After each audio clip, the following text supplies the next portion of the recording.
ನಮಸ್ಕಾರ. ನಾನು ಕುಶಲ. ನನಗೆ ಇವತ್ತು ಬೆಳಿಗ್ಗೆ ಬೇರೆ ಕಡೆ ಎಲ್ಲೋ ತಾಲೂಕು ಆಫೀಸ್ಗೆ ಕೆಲಸ ಇತ್ತು. ಆದರೆ ಬೇರೆಯವ್ರ ಕಡೆಯಿಂದ ಒಂದು ಫೋನ್ ಬರುತ್ತೆ, ಬನ್ನಿ ನಿಮ್ಗೆ ಒಳ್ಳೆಯದಾಗುತ್ತೆ, ನಿಮ್ಮ ಆರೋಗ್ಯ ಸುಧಾರಿಸುತ್ತೆ ಅಂದಾಗ ನನಗೆ ಅಷ್ಟು ದೂರ ಹೋಗೋದೋ ಬೇಡೋ ಅಂದಾಗ ಆ ತಾಯಿ ಜಗಜ್ಜನನಿ ಭಕ್ತವತ್ಸಲೆ ಕರುಣಾಮಯಿ ಆ ಚೌಡೇಶ್ವರಿ ಅಮ್ಮ ನನ್ನನ್ನು ಇಲ್ಲಿ ಕರೆಸ್ಕೋತಾಳೆ. ಇಲ್ಲಿ ಬಂದು ನೋಡಿದಾಗ ನನಗೆ ರೋಮಾಂಚನ ಆಗುತ್ತೆ, ನನಗೇನೋ ಒಂದು ಶಕ್ತಿನೂ ಕೂಡ ಬರುತ್ತೆ. ಇಲ್ಲಿ ತುಂಬ ಅದ್ಭುತವಾದ ಅನುಭವ ಆಯಿತು. ನಾವು ಈ ಮನೆ ಬರಬೇಕಾದ್ರೆ ಏನೂ ಇರಲಿಲ್ಲ. ನನಗೆ ತುಂಬ ಕಷ್ಟ ಇತ್ತು. ನಾನು ಪ್ರತಿ ದಿವಸ ಗೋಪೂಜೆ ಮಾಡ್ತಾಯಿದ್ದೆ. ಗೋಪೂಜೆ ಮಾಡ್ತಾ ನಂಗೆ ಕನಸಲ್ಲಿ ಇಂಥ ಕಡೆ ನಾನು ಬಂದಿದ್ದೀನಿ, ನನ್ನನ್ನು ಪೂಜೆ ಮಾಡೋದು ನಿನಗೆಲ್ಲ ಅನುಕೂಲ ಆಗುತ್ತೆ ಅಂತ ಆ ತಾಯಿ ನನಗೆ ಹೇಳಿದ ಮೇಲೆ ನಾನು ಹಿಂದ್ಗಡೆ ಒಂದು ಬೇವು ಮರ ಇತ್ತು, ಬೇವು ಮರ ಕೆಳಗಡೆ ಪುಟ್ಟದೊಂದು ಕಲ್ಲು ಸಿಕ್ತು ನನಗೆ. ಅದನ್ನ ಇಟ್ಬಿಟ್ಟು ಪೂಜೆ ಮಾಡ್ತಾ ಬಂದೆ. ಪ್ರತಿ ದಿವಸ ಮಾಡ್ತಾ ಬಂದಮೇಲೆ ನನಗೆ ಅಂದ್ಕೊಂಡಿದ್ದೆಲ್ಲ ಆಗಿದೆ, ಇಲ್ಲ ಅಂತಲ್ಲ. ಬರೋ ಭಕ್ತಾದಿಗಳಿಗೂ ಅನುಕೂಲ ಆಗಿದೆ, ಅವ್ರ ಮನಸ್ಸಲ್ಲಿರೋದೆಲ್ಲ ಆಗಿದೆ. ನಂಬಿಕೆನೇ ಮುಖ್ಯ. ನಂಬಿಕೆಯಿಂದ ಬಂದವ್ರಿಗೆ ಎಲ್ಲದೂ ಅನುಕೂಲ ಆಗುತ್ತೆ. ಪ್ರತಿ ಶುಕ್ರವಾರ ಮಂಗಳವಾರ ಪೂಜೆ ಇರುತ್ತೆ. ನಾವು ಪ್ರತಿ ದಿವಸ ರಾತ್ರಿ 3:30 ಎದ್ದು 5:30 ಜೇನು ಬರುತ್ತೆ, ಜೇನು ಊಟ ಮಾಡಬೇಕು, ಕಾಗೆ ಬರುತ್ತೆ, ಹಸು, ನಾಯಿ, ಇವಕ್ಕೆಲ್ಲ ಪ್ರತಿ ದಿವಸ ನಾವು ಪೂಜೆ ಮಾಡಿಬಿಟ್ಟು ಆಮೇಲೆ ನಮ್ಮದು ತಿಂಡಿ ಊಟ ಎಲ್ಲ. ಬರೋ ಭಕ್ತಾದಿಗಳು ಎಲ್ಲರಿಗೂ ಸುಮಾರು ಒಳ್ಳೆಯದಾಗಿದೆ. ವರ್ಷ ಫೆಬ್ರವರಿಗೆ ವಾರ್ಷಿಕೋತ್ಸವ ಇರುತ್ತೆ. ಆಮೇಲೆ ನವರಾತ್ರಿಲೂ ಈವೆಂಟಲ್ಲಿ ಬರ್ತಾರೆ, ಅಂದ್ಕೊಂಡಿದ್ದು ಅವ್ರ ಕೆಲಸ, ಅದಕ್ಕೆ ಈವೆಂಟವರು ಬಂದು ಮಾಡಿಕೊಟ್ಟು ಹೋಗ್ತಾರೆ. ನನಗೆ ಸಾಕು, ಭಗವಂತ ಕೊಟ್ಟಿದ್ದಾರೆ. ಇನ್ನು ಬರೋ ಭಕ್ತಾದಿಗಳು ಒಳ್ಳೆಯದಾಗಿ ಅವ್ರ ಮನಸ್ಸಿಗೂ ನೆಮ್ಮದಿ ಸಿಗಲಿ ಅಂತ ನಾನು ಕೇಳ್ಕೊತಾ ಇದ್ದೀನಿ ಅಷ್ಟೇ. ಎಷ್ಟು ಅದ್ಭುತ ನೋಡಿ.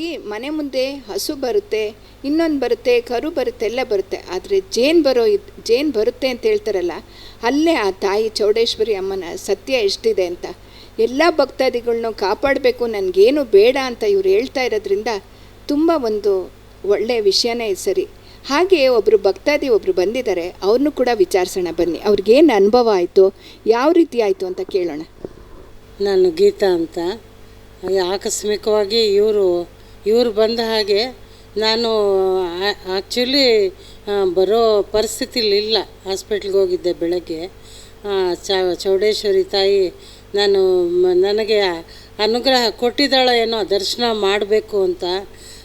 ಆಕಸ್ಮಿಕವಾಗಿ ಬಂದು ಇಲ್ಲಿ ಹಣ್ಣು ಹೂವು ತಂದು ತಾಯಿಗೆ ಕೊಟ್ಟು ಅವರು ಬೇಡ್ಕೊಳ್ಳಿ ಅಂತ ಹೇಳಿದ್ರು.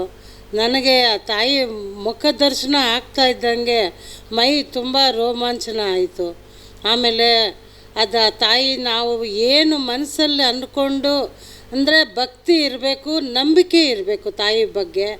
ಆಗಲೇ ತಾಯಿ ಜಗಜ್ಜನನಿ ಇವ್ರು ಹೇಳಿದಾಗೆ ಚಾಮುಂಡೇಶ್ವರಿನೂ ಅವಳೆ, ಆದಿಪರಾಶಕ್ತಿನೂ ಅವಳೆ, ಎಲ್ಲ ತಾಯಿನೇ.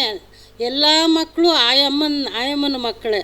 ಎಲ್ಲರಿಗೂ ಏನೋ ಒಂದು ಕೊರತೆಗಳು ಈಗಂತೂ ಜನಗಳು ತುಂಬ ನೊಂದಿದ್ದಾರೆ.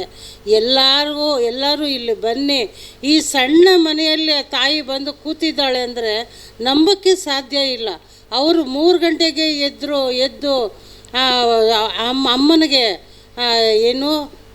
ಇದು ಸ್ನಾನಾಧಿಕಾರಿಗಳು, ಪಂಚಾಮೃತ ಸೇವೆಗಳು ಎಲ್ಲ ಮಾಡಿ ಆ ಜೇನುಗಳಿಗೆ ಅನ್ನ ಮಾಡಿಟ್ಟು ಆ ಗೋವು ಸೇವೆ ಮಾಡಿ, ದತ್ತಾತ್ರೇಯ, ನಾಯಿ ಅಂದರೆ ದತ್ತಾತ್ರೇಯ, ಅಷ್ಟು ಬಂದಾಗ ಆ ತಾಯಿ ಮಹಿಮೆ ಎಷ್ಟು ಅಂತ ನಾವು ವರ್ಣಿಸೋಕ್ಕೆ ಸಾಧ್ಯ ಇಲ್ಲ.